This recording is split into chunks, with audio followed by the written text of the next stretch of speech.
अन्नदाता, नीत तुम्हारा अन्नदाता। पग पग पर है संग तुम्हारे अन्नदाता।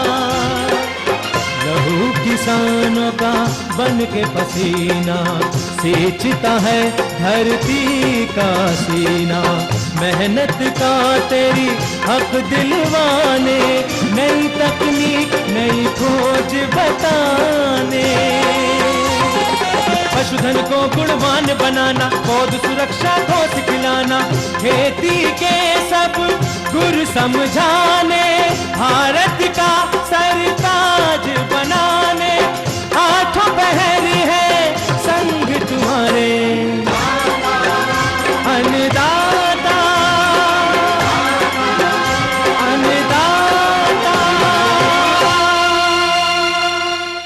नमस्कार, मैं कात्यायनी चतुर्वेदी और आप देख रहे हैं हमारी खास पेशकश अन्नदाता। आप सभी का स्वागत करती हूँ हमारी खास पेशकश में।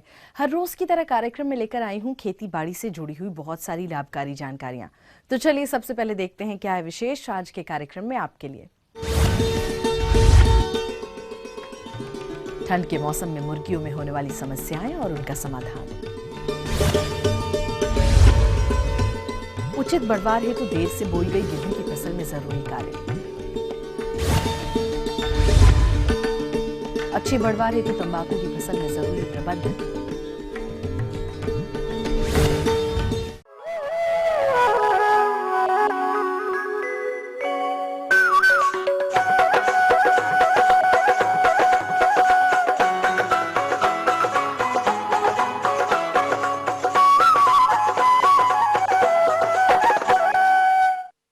मुर्गी पालन व्यवसाय अपनाए किसान यदि इसमें सभी प्रबंधनों को सही तरीके से करें तो उनके लिए यह व्यवसाय बहुत लाभकारी बन सकता है।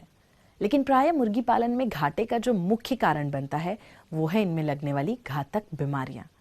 इसलिए इन बीमारियों से मुर्गियों को बचाने के लिए आपको किन किन महत्वपूर्ण बातों का ध्यान रखना है, इस विषय पर जानकारी दे रहे हैं कृषि विश्वविद्यालय पंतनगर के डॉक्टर एस के शुक्ला। अब जाड़े का मौसम चल रहा है, काफ़ी ज़्यादा ठंड पड़ रही है, कोहरा भी पड़ रहा है। ऐसे मौसम में अंडे तथा मांस की खपत बढ़ जाती है और सर्दी के मौसम में मुर्गियों में या कुक्कुटों में विभिन्न प्रकार के रोग प्रभावित करते हैं। जैसे संक्रामक श्वसनी शोथ है, इसको हम इन्फेक्शियस ब्रांकाइटिस के नाम से जानते हैं।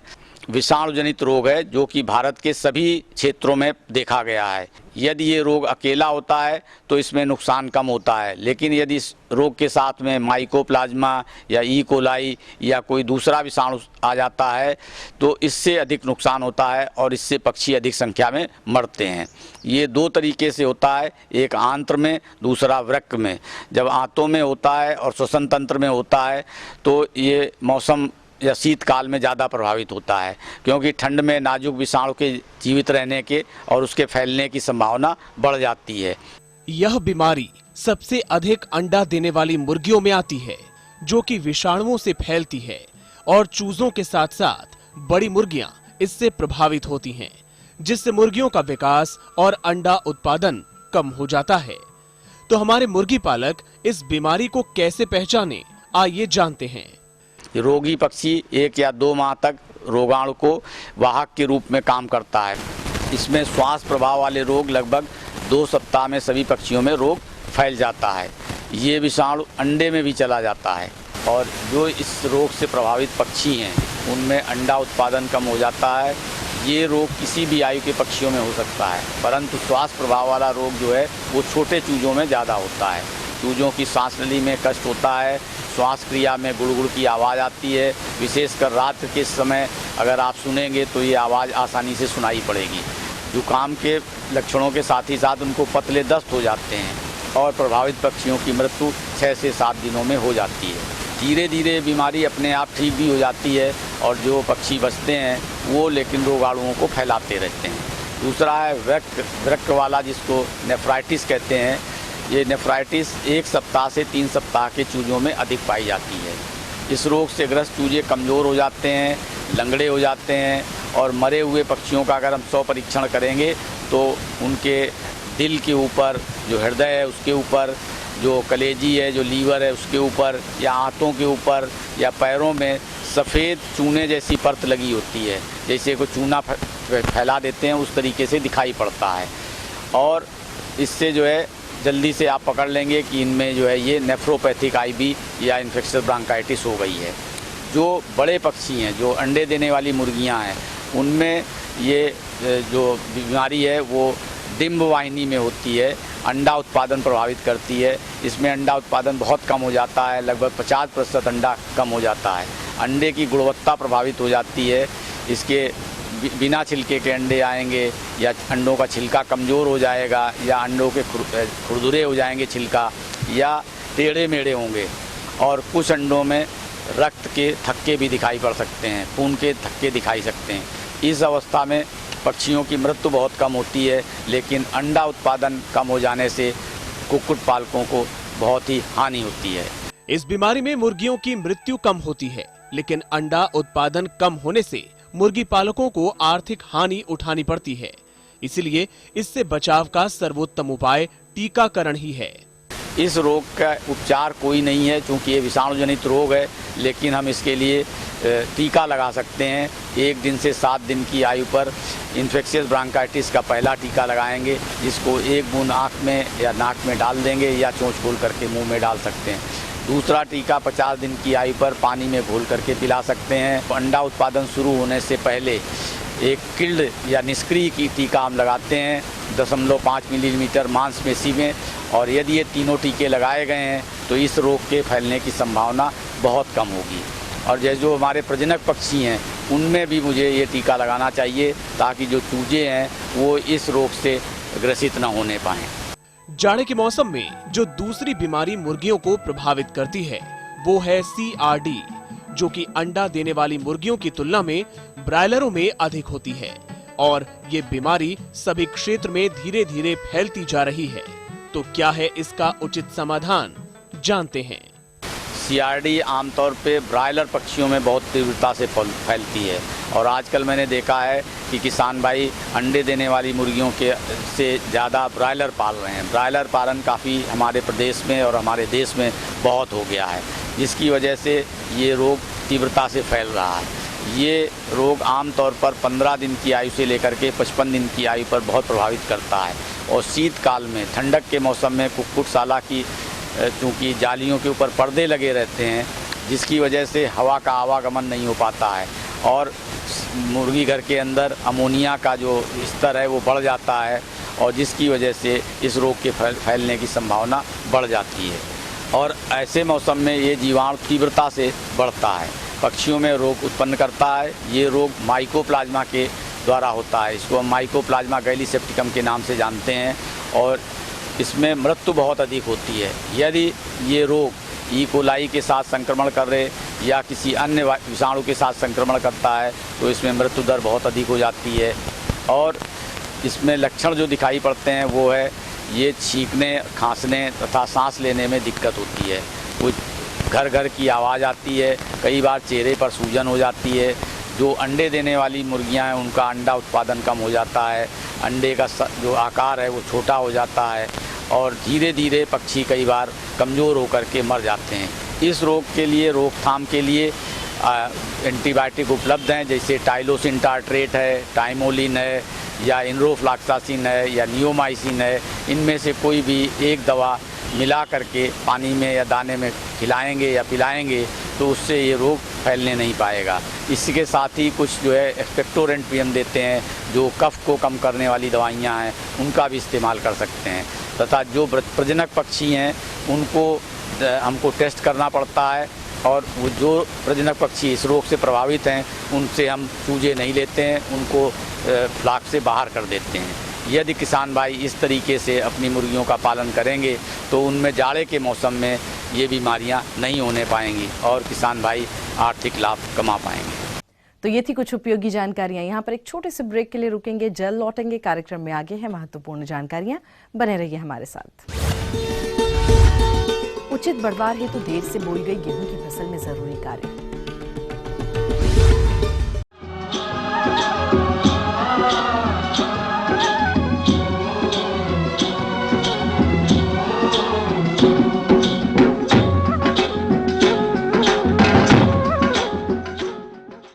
ब्रेक के बाद आपका एक बार फिर से बहुत स्वागत है अन्नदाता कार्यक्रम में। और चलिए अब बढ़ते हैं अपनी अगली प्रस्तुति की ओर।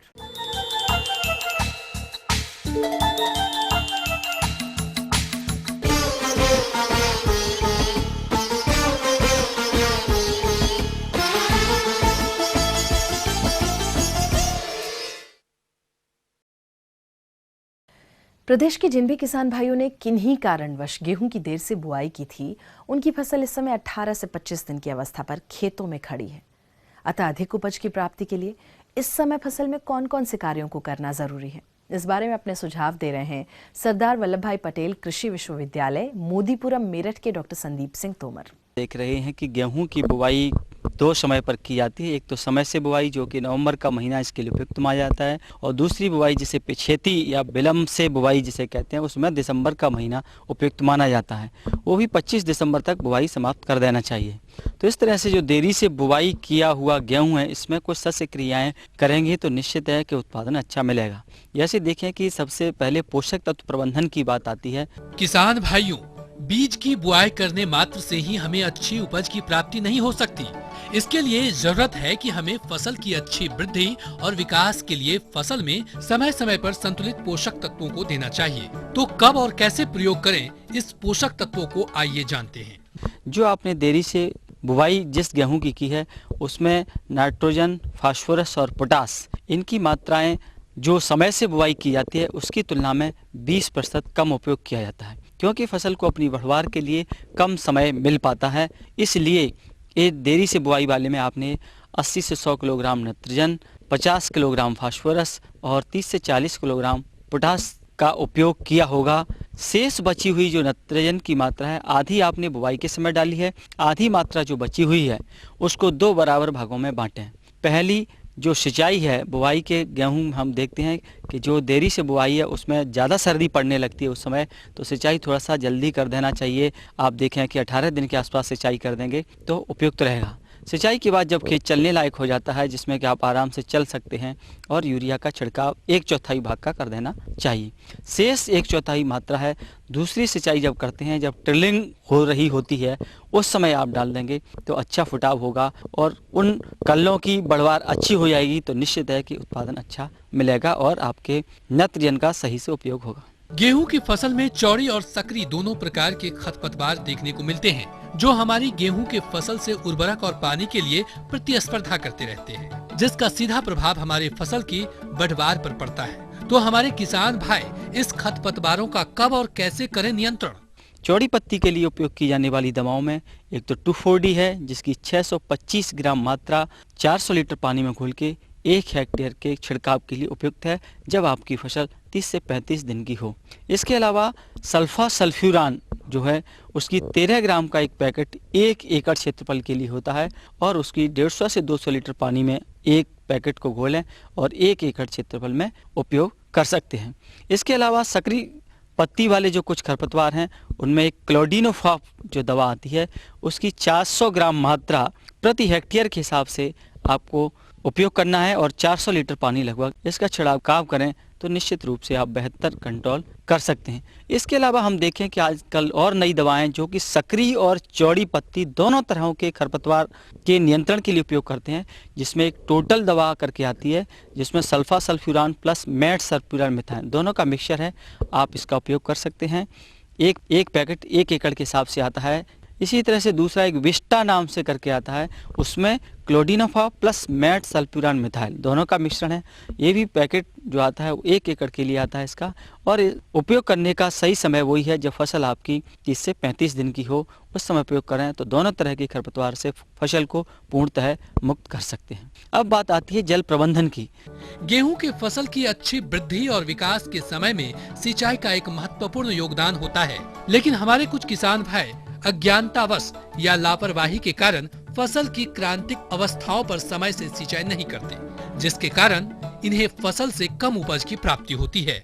तो जल प्रबंधन में जैसा कि हमने कहा कि जनवरी के महीने में हम देखते हैं कि ज़्यादा सर्दी पड़ती है, पाला टाइप का पड़ता है, तो उस समय सिंचाई आप थोड़ा सा जल्दी कर दें, जिससे कि फसल थोड़ा सा जल्दी बढ़ने लगती है। तो 18 दिन के आसपास इसमें आप पहली सिंचाई कर दें।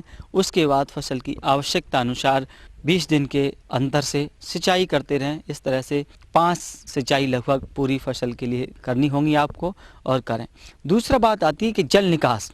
पहला पानी जब लगाते हैं फसल की बढ़वार भी कम होती है, क्योंकि तापक्रम दिसंबर में जब बुआई करते हैं कम होता जाता है। फसल की छोटी अवस्था में सिंचाई भी करना है, तो उस समय देखें कि कहीं भी जल भराव ना हो। जल भराव होगा तो फसल पीली पड़ जाएगी, उसकी वृद्धि कम होगी। इस तरह से समुचित प्रबंधन किया जाए ये, तो निश्चित रूप से हम देखेंगे कि देरी से जो गेहूं की आपने बुवाई कर रखी है उससे अच्छा उत्पादन प्राप्त कर सकते हैं। आगे और भी कुछ रोचक जानकारियां हैं आपके लिए, लेकिन यहाँ एक छोटे से ब्रेक के लिए रुकेंगे, जल्द होते हैं हाजिर। अच्छी बढ़वार हेतु तंबाकू की फसल में जरूरी प्रबंधन।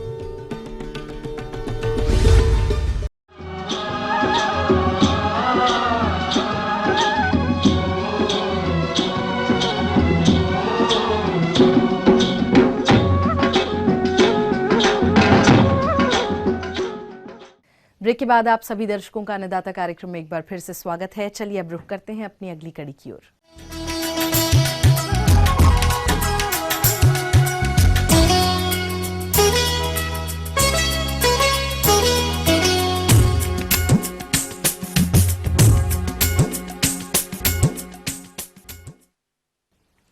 हमारे जिन भी किसान भाइयों ने तंबाकू की फसल लगा रखी है, उस फसल में अभी खरपतवारों के साथ साथ कुछ रोग और कीटों का प्रकोप भी देखा जा रहा है, जो कि फसल को काफी नुकसान पहुंचाते हैं। तो किसान भाइयों, अगर आपने भी तंबाकू की फसल लगा रखी है तो खरपतवारों और कीट रोगों की रोकथाम कैसे करेंगे, चलिए जानते हैं बिहार कृषि विश्वविद्यालय पूसा समस्तीपुर के तकनीकी सहायक डॉक्टर उदय कुमार से। अभी का जो स्टेज है जिसमें कि सभी लोगों का जो तंबाकू लगाए होंगे उनका फसल लगभग 80 से 90 दिन का हो चुका होगा। इस समय 2-3 बातों पर ध्यान देना बहुत ही आवश्यक है। पहली, कि अभी आने वाले मौसम में ठंड का प्रकोप अभी और बढ़ेगा, इससे उनके पत्ते में झरका लगेगा और इससे पत्तों की क्वालिटी खराब होगी। दूसरा, पेड़ों के नीचे हो सकता है कि बहुत सारे लोगों के खेतों में ठोकरा जिसको कहते हैं वो जड़ से निकल के ऊपर की ओर आ चुका होगा। कई लोग इसको ध्यान नहीं देते हैं, कई लोग इसको छोड़ देते हैं और धीरे धीरे यह पूरे पत्ते के क्वालिटी को ही खराब कर देता है। तीसरी चीज़ है, तंबाकू के पत्तों में अच्छे से वजन आए तो सबसे पहले हम लोग चर्चा करते हैं कि पाला से हम लोग कैसे बचाएं और पत्ते का क्वालिटी कैसे मेंटेन रखें। किसान भाइयों, बढ़ती ठंड के कारण तंबाकू की फसल में पाला लग जाता है, जिससे तंबाकू की पत्तियां पीली पड़ने लगती हैं और उससे अच्छी बढ़वार नहीं हो पाती है। फलस्वरूप आपके उत्पादन में कमी होने लगती है। तो किसान भाइयों, फसल को ठंड से बचाने के लिए कुछ प्रबंधन करने चाहिए, जो इस प्रकार हैं। किसान भाइयों, जो वातावरण में अत्यधिक ठंड के चलते पत्तों में जो झरका आता है और पत्ते में जो पाला माढ़ा पकड़ता है, इससे बचाने का सबसे सरल उपाय है कि मिट्टी के अंदर हम लोग नमी को बनाए रखें, क्योंकि मिट्टी में जितना अच्छा नमी रहेगा वह पाले के प्रकोप को उतना ही कम करता है। तीसरी बात कि हमने पहले भी बात किया था इस पर कि तंबाकू के फसल में 1-1 महीने के अंतराल पे 3 हल्की सिंचाई की आवश्यकता पड़ती है।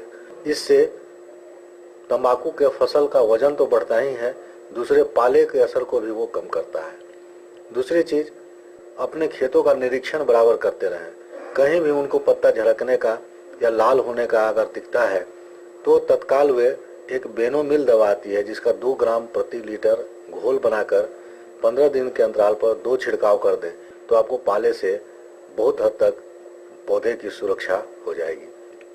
दूसरी चीज़ है, आप लोग तंबाकू में आने वाले कांखी का नियंत्रण तो करते ही रहते हैं, लेकिन सबसे बड़ी बात है कि इस मौसम में कल्ले बहुत जल्दी बढ़ते हैं। किसान भाइयों, तंबाकू की फसल में मुड़ने के बाद कांखी बहुत तेजी से निकलती है, जिसका उचित नियंत्रण नहीं करते हैं तो आपके तंबाकू की पत्तियों की लंबाई और चौड़ाई में वृद्धि नहीं हो पाती है, जिसके कारण आपकी फसल की गुणवत्ता घटने के साथ ही उपज में भी भारी कमी हो जाती है। इसलिए वो जैसे ही आपको 6 इंच, 7 इंच, 8 इंच का दिखे उसी समय आप उसको निकाल करके हटा दें। तीसरा है, जड़ों के नीचों से अभी मौसम में आप देखेंगे कि 1 फीट, 2 फीट, 1.5 फीट तक तंबाकू की फसल में जड़ों के पास से ठोकरा निकालते हैं, जो मुख्य फसल से पोषक तत्वों और पानी के लिए प्रतिस्पर्धा करते हैं, जिसके कारण तंबाकू में बढ़वार ठीक ढंग से नहीं हो पाती है। साथ ही ये विभिन्न कीट और रोगों को आश्रय भी देते हैं। इसलिए आप हर एक पेड़ की निगरानी करके पत्तों के नीचे ध्यान दें और जो भी दिखे उसको हाथों से उखाड़ दें। इसमें ध्यान रखें कि उसमें फूल आने के पहले उखाड़ें, अन्यथा वह फूल से बीज बन के जब गिरेंगे तो अगले साल लाखों की संख्या में फिर से ठुकरा पैदा होंगे। किसान भाइयों, तंबाकू की फसल में कुकुड़ी रोग होता है। ये विषाणु जनित रोग है जो सफेद मक्खी के द्वारा फैलाया जाता है। इस रोग के प्रकोप होने पर तंबाकू की पत्तियां छोटी और कुकुड़ी हुई दिखती हैं, जिसका समय से नियंत्रण नहीं करने पर पूरी फसल प्रभावित होती है। अतः इसकी रोकथाम कैसे करना है ये जानते हैं। अभी आप जब बेनोमिल दवा की छिड़काव करेंगे उसमें आप एस्पिक साइटोजाइम का भी अगर मिश्रण कर दें तो पत्ते हरे भरे और स्वस्थ अंतिम तक बने रहेंगे और उसमें वजन और क्वालिटी काफी आएगा।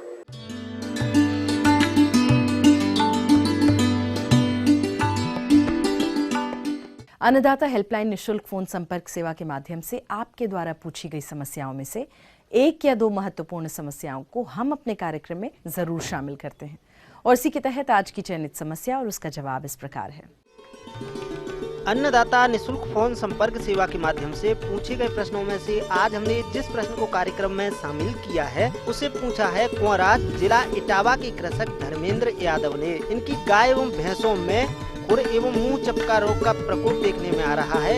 यह इसके नियंत्रण पर जानकारी चाहते हैं। तो धर्मेंद्र यादव जी, आपकी जानकारी हेतु प्रस्तुत है कार्यक्रम का यह अंश। किसान भाइयों को बताना चाहूँगा कि जैसे अपने दिसंबर और जनवरी ठंड के मौसम में जो सबसे ज़्यादा पशुओं में ज़्यादातर से अपनी गाय भैंस इनमें जो रोग आता है वो मुंह पका खुर पका, जिसमें मुंह में छाले पड़ते हैं और पाँव में भी, इसके नाम से इसका पड़ गया मुंह पका खुर पका। ये जो रोग है बड़े घातक रोग है और ये विषाणु से होता है। विषाणु मतलब वायरस से। लक्षण इसके ये रहते हैं कि पहले तो हल्का सा बुखार आता है, फिर 2-3 बार थोड़ी लार टपकने लगती है, जानवर सुस्त हो जाता है, खाता पीता नहीं है, तो किसान समझ जाता है कि मुंह से लार खा पी नहीं रहा है। फिर अगर वो लार टपकने लगेगी तो गाढ़ी लार उसके चारे में गिर जाती है। फिर वो 3 दिन के बाद आप देखोगे कि उसके जबान पे मसूड़ों के अंदर पूरे छाले पड़ जाते हैं और वो छाले बड़े हो जाते हैं। इसी तरह छाले पड़ते यहाँ पड़ते हैं और दोनों खुरों के पाँव के बीच में वहाँ भी छाले आ जाते हैं। तो इसमें खाने पीने से तो वो पशु बिल्कुल खा ही नहीं पाता, बेकार हो जाता है, खाना पीना बंद हो जाता है। तो इसके कारण एकदम दूध में विपरीत प्रभाव पड़ता है उसका और एकदम दूध उनका कम हो जाता है और जो चलने वाले पशु हैं वो बैल चलने लायक नहीं रहते। और कई बार तो इनके लक्षण थन के ऊपर पड़ जाते हैं। जो दूध निकालते हैं, थनों में दूध निकालना मुश्किल हो जाता है, ब्लड आने लगता है, उससे जहरबाद भी होने की संभावना रहती है। खुरपका मुंहपका बीमारी वायरस के द्वारा फैलने वाली बीमारी है। तो यह रोग पशुओं में आए ही नहीं, इसके लिए हमारे पशुपालक भाइयों को कुछ सावधानियों को ध्यान में रखना जरूरी है। उसमें विशेष ध्यान ये है कि जो इसका लार गिरता है थूक, वो अगर अपन को उसको दूसरे पानी पी लेगा या कोई आदमी जो उसके यहाँ काम करके दूसरे चला जाता है तो एकदम फैलता ही। इसके बचाव के लिए सबसे पहली चीज ये है कि तो जो इसका टीकाकरण है उसको कहते हैं FMD टीका। इसका जो टीकाकरण का ये है कि जैसे अपने पशु होता है, पैदा हुआ छोटा पशु, तो उसको पहले तो 4 महीने के उसमें लगता है, तो उसको अपन एक लगाएंगे। 1 महीने बाद उसका फिर अपन बूस्टर लगाते हैं, फिर हर 6-6 महीने में लगाए जाते हैं। ऐसे ही जो वयस्क पशु है उसको भी हर 6 महीने में लगाया जाएगा। गाभन पशु में थोड़ा ध्यान रखना पड़ता है, जो एडवांस गाभन वाले हैं, क्योंकि टीका लगाने से गिराने का डर रहता है, पर जब वो जन जाए तो उस समय उसको टीकाकरण कर देना चाहिए। तो ये तो इसका टीका का बचाव करा, परंतु अगर अपन इसमें ध्यान रखें, अगर एक गांव में कोई पशु को आता है तो उसको अपन पशु को एकदम अपने दूसरे पशुओं से के अलग बांध देना चाहिए। खाने पीने का कचरा जो उसके मुंह से निकला हुआ बचा हुआ चारा आरा ये सब चीज़ों को लेकर जला देना चाहिए।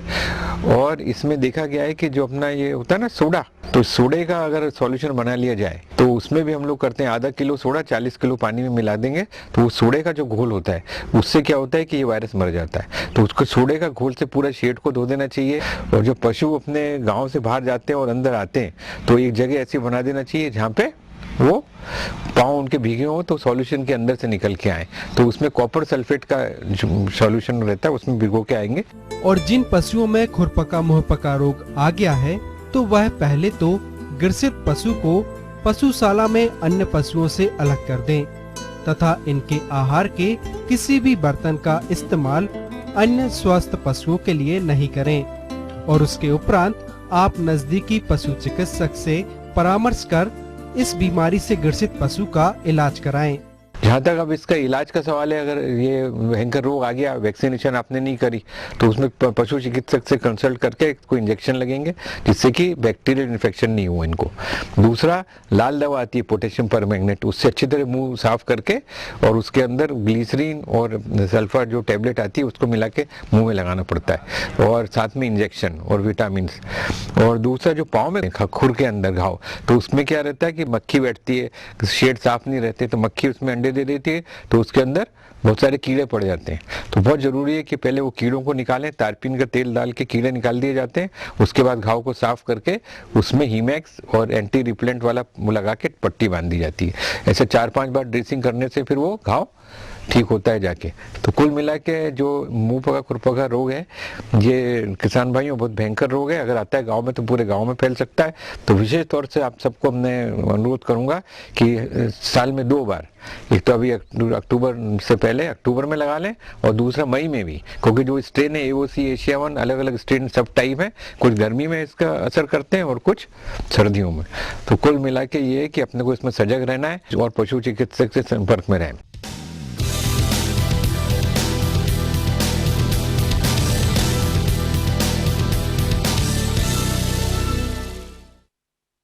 तो राज्य की विभिन्न मंडियों में कृषि उत्पादों के चढ़ते उतरते बाजार भाव की संक्षिप्त जानकारी इस प्रकार है।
हम ये उम्मीद करते हैं कि आज का कार्यक्रम आप सभी दर्शकों के लिए बेहद उपयोगी रहा होगा। किसान भाई और अन्नदाता आपकी सेवा के लिए संकल्परत है और कृषि संबंधित समस्या और सुझावों के लिए आप हमें इस पते पर संपर्क भी कर सकते हैं। तो चलिए हमारा पता नोट करिए। प्रोड्यूसर अन्नदाता ETV Uttar Pradesh Uttarakhand, Ramoji film city Hyderabad 501512 और हमारा ईमेल एड्रेस भी लिख लीजिए annadatta.up@etv.co.in। और इसके अतिरिक्त आप हमें निःशुल्क हेल्पलाइन नंबर 180010845999 पर सोमवार से शनिवार सुबह 10 बजे से शाम 4 बजे के बीच में संपर्क भी कर सकते हैं। तो चलिए अब देखते हैं कल दिखाए जाने वाले कार्यक्रम की मुख्य झलकियां। कम लागत में कैसे करें बटन मशरूम का सफल उत्पादन।